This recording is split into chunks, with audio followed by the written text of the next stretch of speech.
E tudo bem, Monique? Ah, estamos ao Eu vivo! Eu estou ótima, feliz em ter você aqui no canal mais uma vez. Obrigada pelo tempo, pela disponibilidade e parabéns duas vezes. Primeiro, pela coautoria no nosso projeto e segundo, porque você recebeu agora o exemplar, não foi? Eu recebi uma caixa, deixa eu te falar, né? Tem uma caixa aqui, temos vários exemplares aqui já, de forma física. Eu tava preparadinha aqui com o Kindle, né, para mostrar na versão virtual. Eu tava esperando só para dia 25, mas o universo conspira, porque essa obra tá maravilhosa, né, Monique? Ai, gente, que delícia! Chegou hoje, tipo uns 15 minutos, 20 minutos antes da nossa live, gente. Ela recebeu o exemplar da nossa antologia Diagnósticos Precoces. Lembrando que a Márcia não é a única antologia que ela faz parte. Você já está em quantos projetos com a gente aqui no canal? Meus xodós estão aqui, né? Vamos falar. Tenho ouvintes de silício e eu acabei de pegar aqui também que eu amei essa da alimentação saudável na rotina moderna. Essa ficou muito bacana também. Eu adorei. Ouvintes de silício e agora diagnósticos precoces. Ai, gente, olha que linda que fica. É muito bom, né? Você antes já tinha participado de outras antologias ou você iniciou com a gente? Há alguns anos atrás eu tinha participado com um grupo de professores. Também está aqui, é sobre a gestão de RH, perfil, práticas e estratégias. E eu escrevi sobre um profissional sistêmico, né? O que se espera hoje de um profissional no cargo de liderança? Então eu trouxe toda essa visão sistêmica no mundo empresarial, do sistema como um todo, do macro e do subsistema. Também foi minha primeira obra aqui, né? Participando como coautora, foi um desafio muito bacana e quando apresentaram a Monique, eu digo, é isso que eu estou precisando, preciso fazer mais e mais. É muito bom, né? A antologia, gente, é um projeto que reúne diversos profissionais falando sobre um tema. Então, por exemplo, aqui a gente produz antologias voltadas para a saúde mental. Então, são diversos temas onde psicólogos, terapeutas, psicanalistas, psiquiatras, nutricionistas, como foi naquela antologia, entre outros, que topam participar em conjunto para dar vida ao livro, à antologia, falando sobre o tema. Então, quem quiser conhecer mais sobre as antologias, elas estão publicadas pelo site da Amazon e pela Wiclap. E Diagnósticos Precoces é a nossa antologia que está saindo do forno, é lançamento. E ficou linda. E eu adorei essa capa, tudo nessa antologia.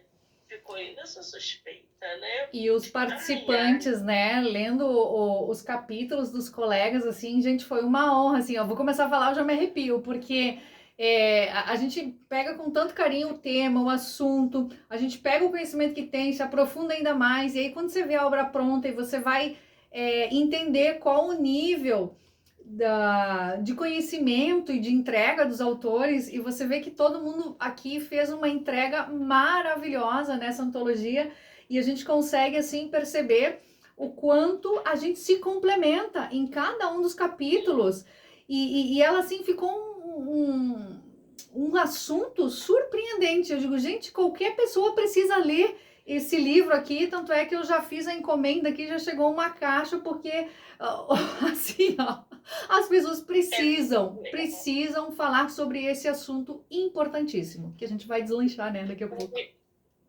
O melhor é que não é um livro técnico.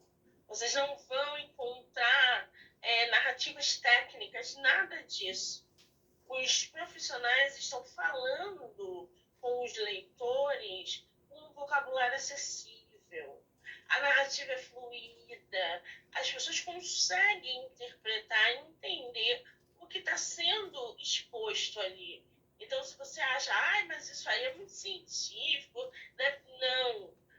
Todas as antologias são acessíveis. Eu quis justamente tirar os profissionais da escrita acadêmica e colocar eles para essa narrativa fluida, para eles criarem essa ponte com os leitores. Aliás, essa é uma das fases mais complicadas, né, Márcia? Para quem está acostumado com escrita acadêmica. Verdade, verdade, porque a gente fica muito preocupado, e eu acho que é válida essa preocupação, em trazer uma informação de qualidade. E aí a gente fica muito preocupado em querer trazer a fonte disso. E aí às vezes a gente perde não, né? A gente se preocupa demais em buscar a fonte disso, o registro disso, a comprovação disso, e às vezes a gente está deixando de entregar, na verdade, a consequência da pessoa não estar atenta a esse assunto, porque quando é complexo demais, perde o interesse. Quando fica muito banalizado o assunto, também as pessoas não dão a devida atenção. Mas você tem que achar aquele ponto certo de instigar a pessoa, no sentido de, e aí, você tem algum diagnóstico? Ou ainda, qual é o teu diagnóstico? E aí, e o que tem? E isso é muito bonito. E o que mais tem por detrás desse diagnóstico? Porque algumas pessoas acabam, né, se abraçando nesse diagnóstico e parece que tudo se resume a esse diagnóstico. Então, sem sombra de dúvidas, assim, a gente tem um grande desafio, né, de transformar esse conhecimento num conteúdo interessante. Esse desafio é realmente válido. Exatamente. Agora, antes da gente entrar no teu conteúdo, no texto que você produziu, eu queria que você falasse para o pessoal aquele de praxe, a sua especialidade, seus atendimentos online, presencial, faixa etária, público-alvo. Fala pra gente um pouquinho de você profissionalmente. Perfeito. Então, minha formação é administração de empresas. Eu trabalhei por muitos anos no mundo corporativo e o meu slogan sempre é: por que empresas do mesmo segmento têm performances diferentes? E aí, se não, são as pessoas. E aí eu comecei a me aprofundar, me especializar em comportamento humano. Então, também gosto de dar o carteiraço, né? Especialista em perfil comportamental, que leva muito também aqui na minha obra a questão de, às vezes, não é um diagnóstico, mas é um perfil da pessoa. Então, antes de tudo, a gente tem que buscar esse autoconhecimento. Então, eu venho da administração com ferramentas, com especialidade em perfil comportamental e não podia deixar de me especializar na psicanálise. Então, eu também sou psicanalista e agora eu estou fazendo uma formação em ortomolecular, porque também tem a ver com comportamento, você se alimentar de forma saudável. Às vezes aquele cansaço, aquela indisposição é falta de algum nutriente, alguma vitamina. Então, assim, o meu objetivo não é atender, mas quando eu falo para a pessoa, eu quero trazer mais autoridade no assunto, no sentido de que somos sistêmicos e a gente precisa cuidar dos nossos subsistemas. Então, eu vou deixar o meu site, né, www.marciesquenato, com 2T's.com.br, ou o meu Instagram, Márcia Esquenato. Ali vocês vão poder conhecer um pouquinho mais do meu trabalho e eu faço esse direcionamento de qualidade de vida, de transição de carreira, tudo que tiver ligado a comportamento humano, a equilíbrio de vida. Essa é a minha proposta, equilíbrio entre o lado pessoal e profissional. Que aí a gente também entra num assunto aí super importante hoje em dia, sobre a questão de burnout, hoje em dia entrando a NR1 nas empresas. Então a gente sabe que o trabalho ele é fantástico, ele é ótimo, desde que ele seja executado por pessoas competentes, competentes no sentido de que tenha a competência e que tenha o perfil para esse trabalho. E que os ambientes também estejam adequados a contribuir com a saúde mental. Então, quando eu trato da pessoa, eu não trato o profissional, eu trato a pessoa em si de forma integral. Então, todo o Brasil, exterior, hoje o online é maravilhoso, então quem quiser me conhecer através das redes será um prazer atender a qualquer um que E precisar. você está em qual estado? São Paulo? Eu tô em Santa Catarina, eu moro no litoral. No litoral de Santa Catarina, Santa aqui Catarina. pertinho de Florianópolis, é Garopaba, mas é muito pertinho de Florianópolis. Eu coloquei o site dela aí e o arroba no decorrer da live, eu coloco de novo, inclusive, o link da antologia. Com essa bagagem toda que ela acabou de nos contar, nos confidenciar, ela, Márcia, é uma das nossas coautoras em diagnósticos precoces. Essa antologia, ela teve um objetivo para nascer, ela teve um motivo. E a gente estava naquele boom que todo mundo, de repente, estava com TDAH ou era autista. Eu não estava entendendo mais nada. Uma amiga minha chegou para mim num determinado momento e falou: eu acho que eu sou autista. Como assim você acha que você... Da onde você tirou isso? As pessoas estavam se autolaudando, autodiagnosticando e muitas pessoas se autodiagnosticando com perfis de influenciadores nas redes sociais. Então estavam tomando remédio que não era para tomar e de repente o que era uma coisa muito séria começou a ser banalizada. Ou ainda, alguma coisa que era simples, por uma introdução de uma medicação equivocada, gerou um problema bem complexo. Exatamente. Porque começa a se medicar de maneira errônea e lá na frente as coisas começam a acontecer. Desequilíbrio emocional, ansiedade, depressão, pânico, e começa uma bolha imensa. Então, o que está acontecendo? Porque era de criança a idoso. Artistas anônimos, homens, mulheres, você olhava do lado, era todo mundo. Eu tenho autismo.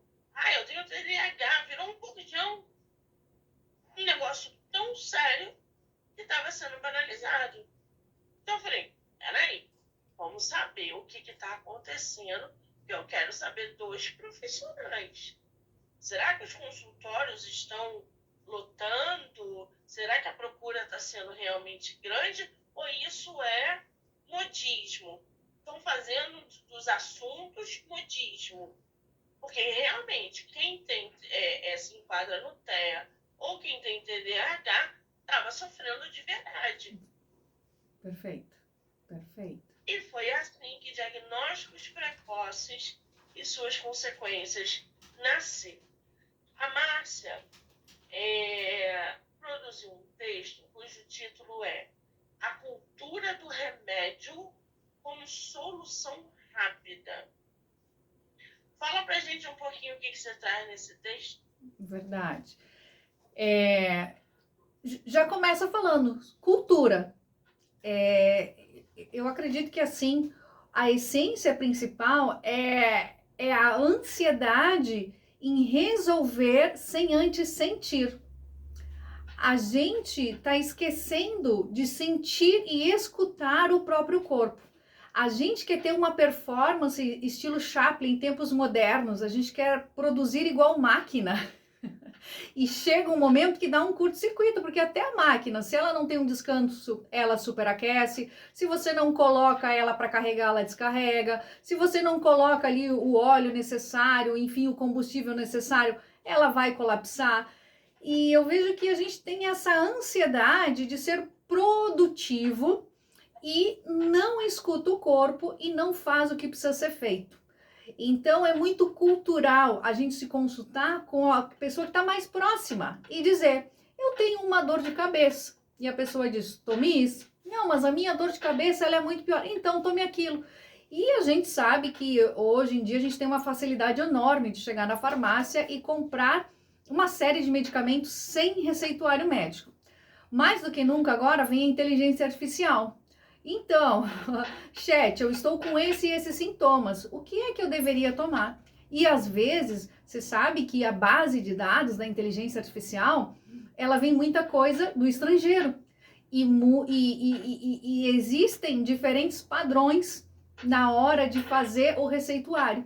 E é um perigo também, porque acaba indicando aí medicações equivocadas. É justamente sobre isso. É você abusar das telas, é você não ter um sono de qualidade, é você não cuidar da alimentação, é você não fazer atividade física e não desenvolver os hormônios de ocitocina, endorfina, os hormônios da felicidade de forma natural.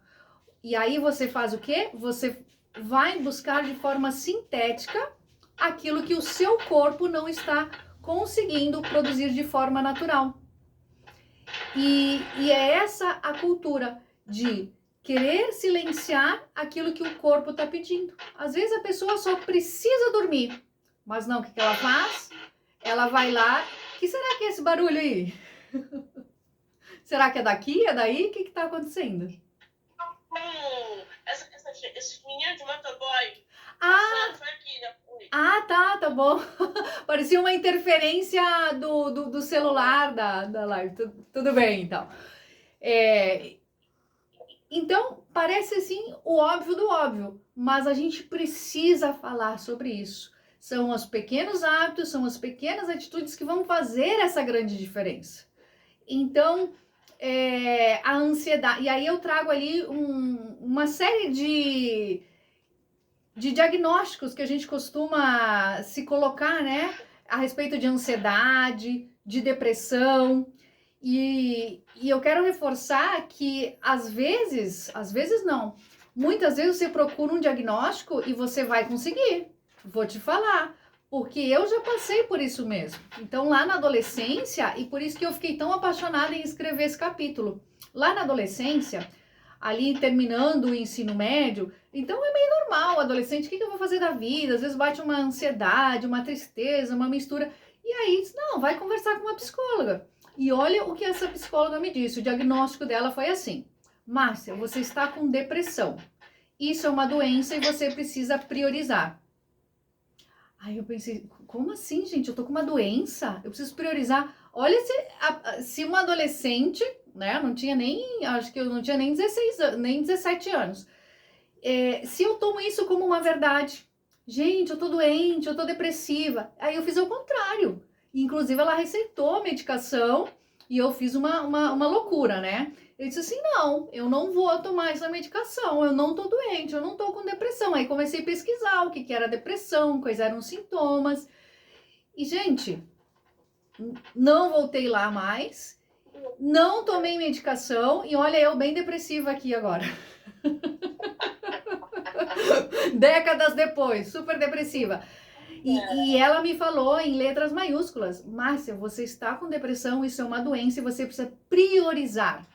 Então, essa também, acho que isso não, com certeza fez com que a minha performance na hora do atendimento cuidar do ser humano e não da doença.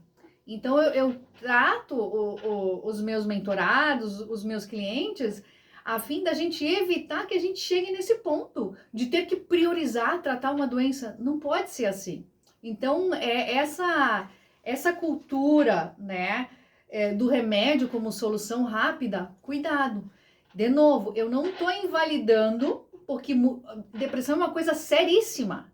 Ela é tão séria ao ponto de que não podemos diagnosticá-la de forma errada. Porque imagina eu sendo diagnosticada de forma errada, começo a tomar uma medicação e olha outro insight muito bacana que tem aqui no livro também, que um outro colega traz, que é a questão de quando você toma uma medicação para ficar acordado, quando você toma uma medicação para dormir, quando você vive à base de medicação, eu vou te fazer uma pergunta. Será que você é você? Ou será que você é a medicação? Exatamente. Te levanta essa questão de que hoje exista uma medicalização excessiva na vida cotidiana. que é o que a gente vê. Pessoas tomando remédio para tudo, o tempo todo. Elas não pensam numa alternativa. Elas já vão num remédio, já está separado. É o remédio para dor de cabeça, para gastrite, para gases, é o remédio para sei lá o quê. Aí, mais tarde, é remédio para dormir, agora para acordar, para ficar acordada para estudar, para trabalhar. É um excesso de medicalização que a gente está vendo, que tem sido gradativamente aumentado gradativamente. Por que isso tem acontecido? Isso vem dos consultórios, isso vem da própria pessoa que hoje tem acesso às medicações com muito mais facilidade, inclusive por causa da IA, né? Que vira o melhor amigo e médico de todo mundo. Você não vai mais ao médico, você vai no IA. Uhum. Estou assim assado. Olha, Te Monique, dá o nome do remédio. o assunto ele é bem complexo, porque, como eu comentei, eu estou fazendo uma especialização em ortomolecular e existe ali os módulos online e a minha professora falou há 5 anos atrás, gente, como é que essa pirâmide ainda não está invertida, sendo que a gente precisa de mais proteína do que carboidrato? E não é que esse ano inverteram a pirâmide? Então, gente, ó, eu até me arrepio quando eu falo, gente, quem não tem conhecimento, quem pega as coisas prontas, tá adoecendo, tá enlouquecendo, porque quem fatura são as farmácias, são as indústrias. Aí a gente pega outra. Gente, eu não tô falando assim, porque disseram. Eu conheço os propagandistas, conheço médicos, a gente troca figurinhas, a gente conversa sobre os bastidores, a gente sabe como é que funciona, a gente tá aqui na ponta só como marionete. Desculpa, né? É polêmico falar isso. E as farmácias se deram conta que tem uma grande leva de pessoas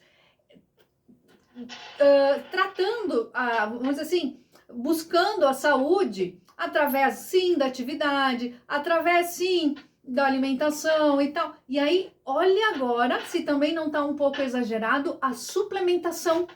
A gente tem que suplementar tudo. Também é uma medicação. Então, tô um pouco cansada.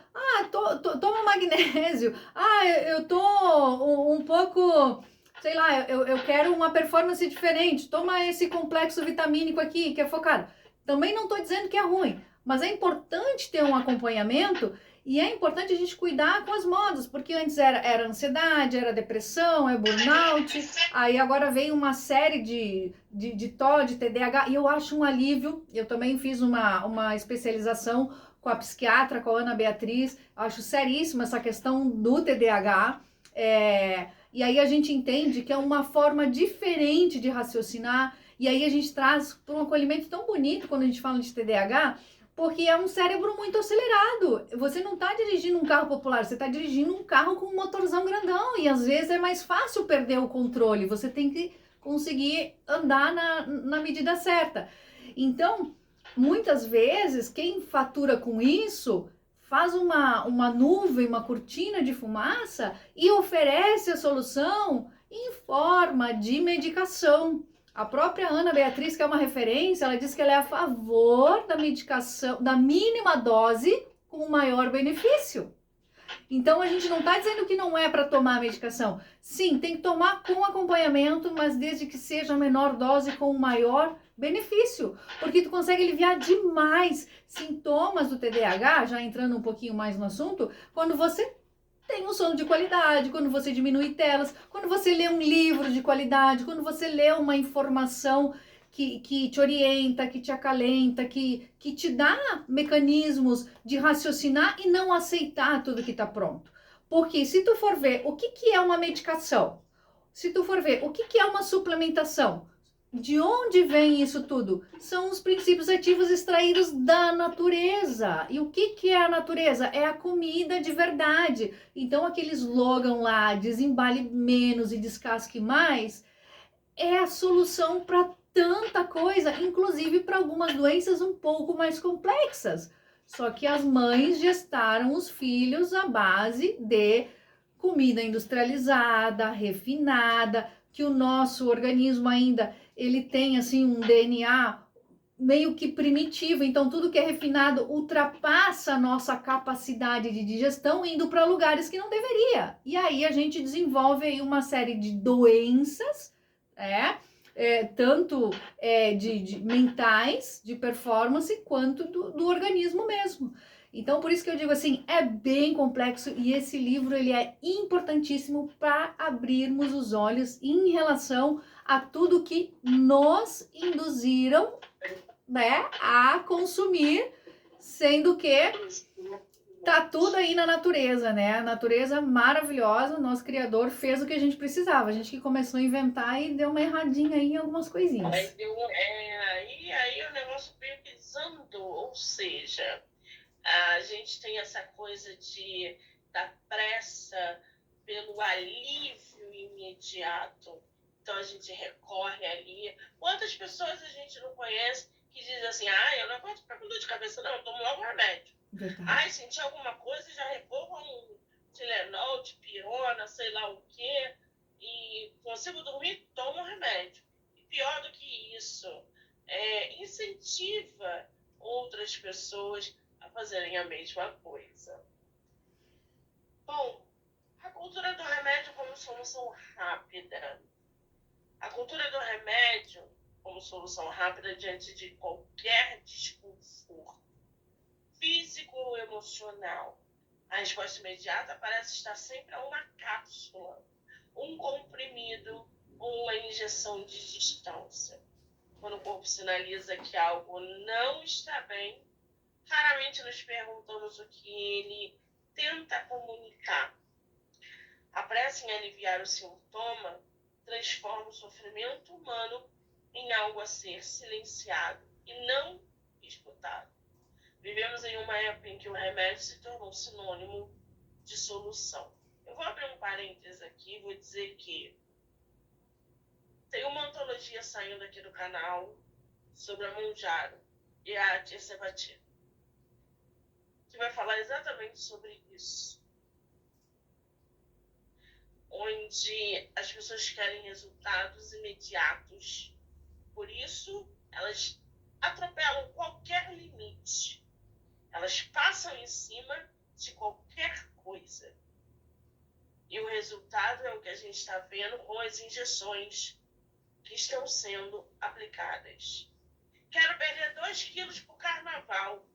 Vai lá, arruma a receita, porque dão as receitas, elas compram e aplicam.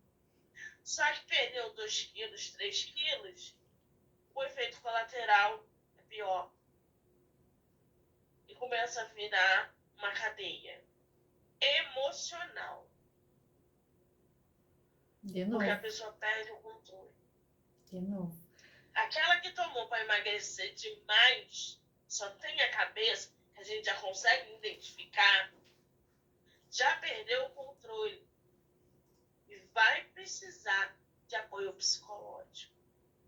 Então prepare-se, porque a antologia está vindo arrebentando com a indústria, com os usuários, porque estamos virando usuários cracudos de Mounjaro. Essa antologia vai vir arrebentando. E quando a Márcia fala aqui, a pressa em aliviar o sintoma transforma o sofrimento humano em algo a ser silenciado e não escutado. A mesma coisa é a medicação. A gente não quer saber do amanhã, a gente quer emagrecer hoje. E dane-se.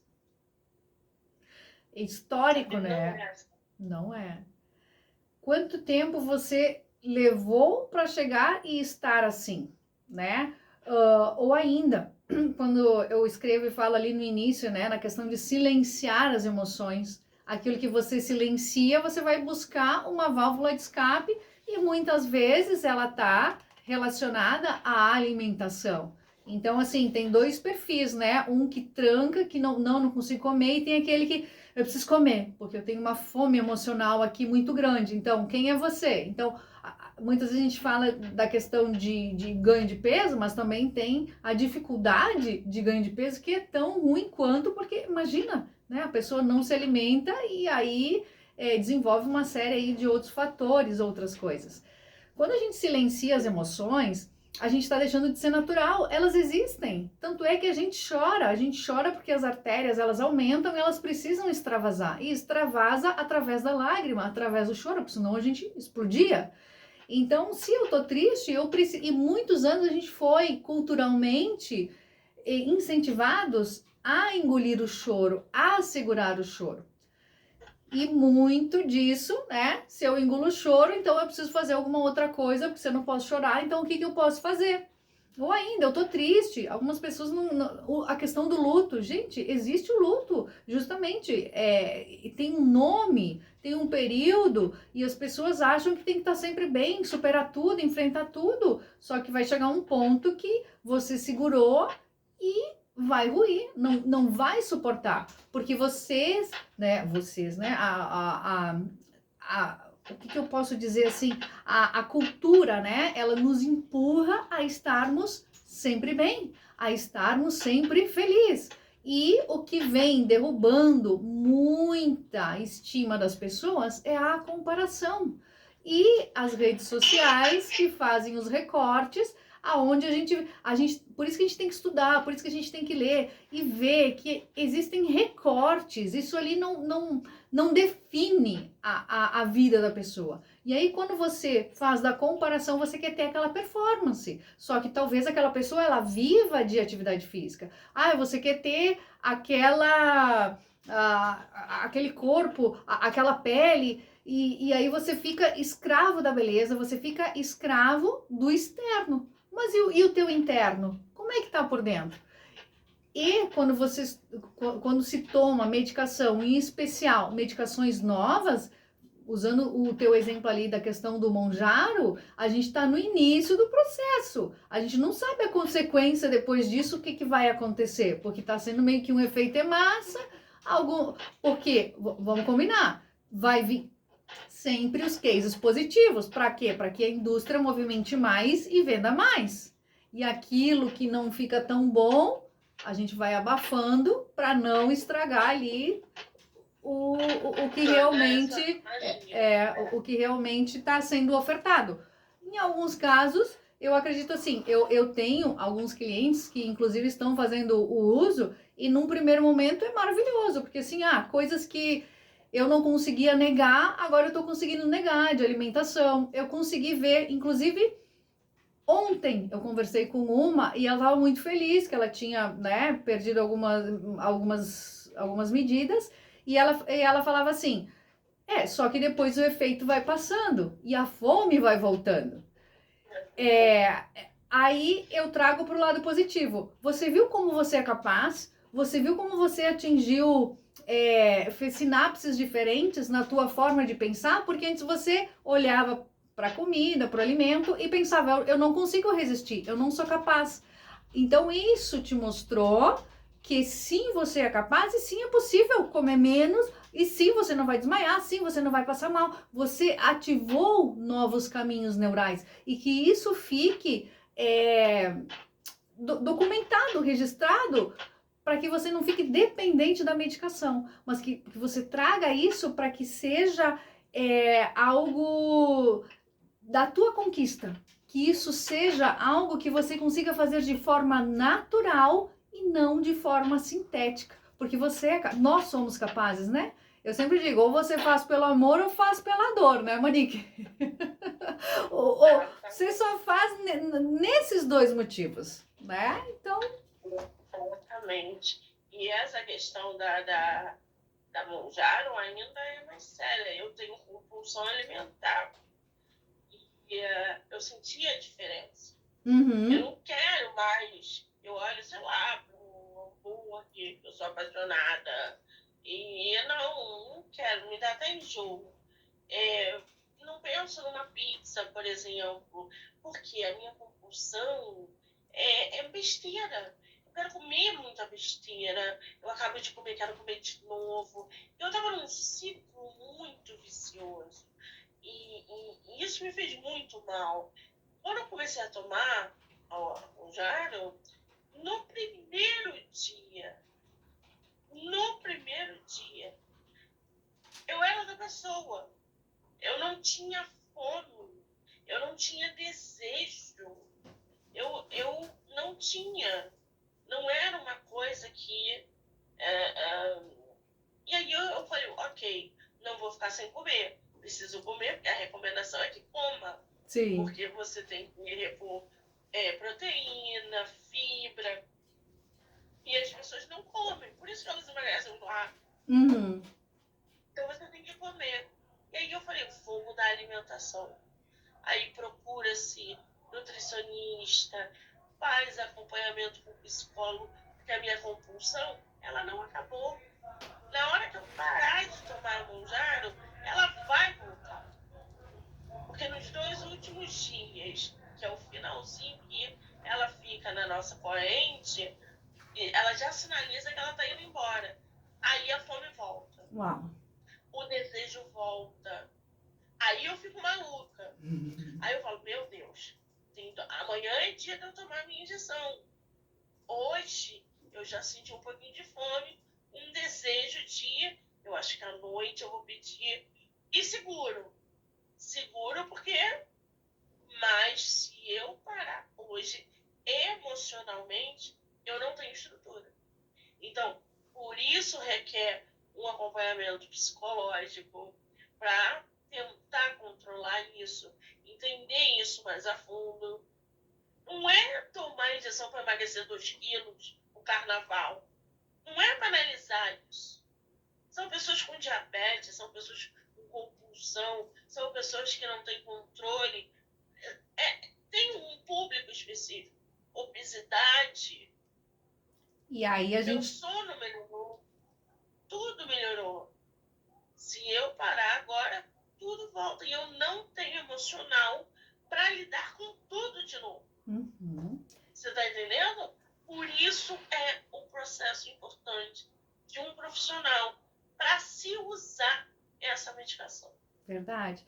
E aí, quais são os outros diagnósticos, né? Trazendo para diagnóstico, quais são os outros diagnósticos junto a isso? Quais são os gatilhos por trás da compulsão alimentar? Por que a Monique tem e os outros não tem?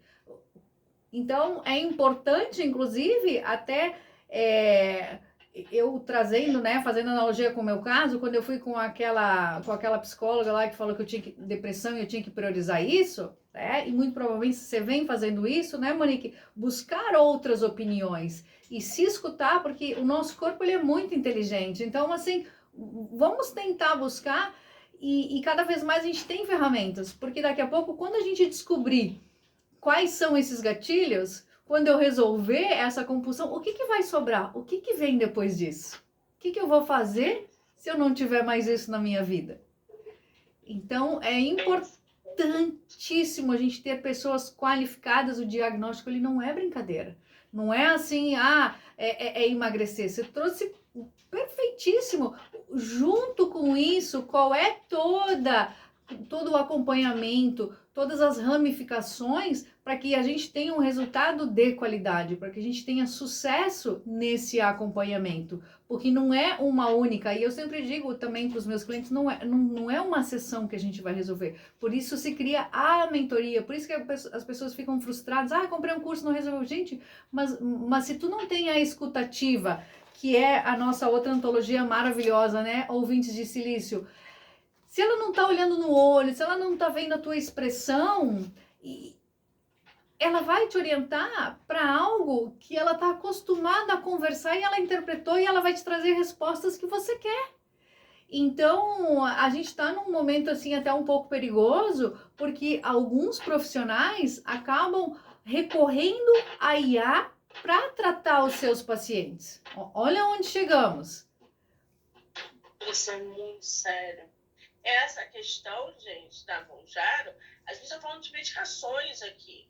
A Márcia trouxe essa questão da medicação, isso vale para a medicação. As pessoas tomam medicação para tudo, para o alívio imediato, sem nenhum acompanhamento. E isso é muito perigoso.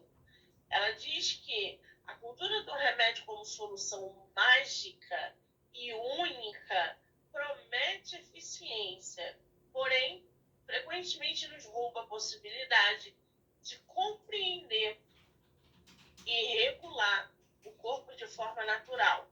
Um diagnóstico pode, sim, oferecer orientação e alívio. Porém, quando passa a definir o sujeito, em vez de ajudá-lo a se compreender, torna-se uma prisão simbólica. As indústrias farmacêuticas, ao oferecer respostas rápidas, reforçam a ilusão de que tudo pode ser explicado por um nome e resolvido por uma substância. Não é à toa que farmácias estão abrindo muito mais do que mercado.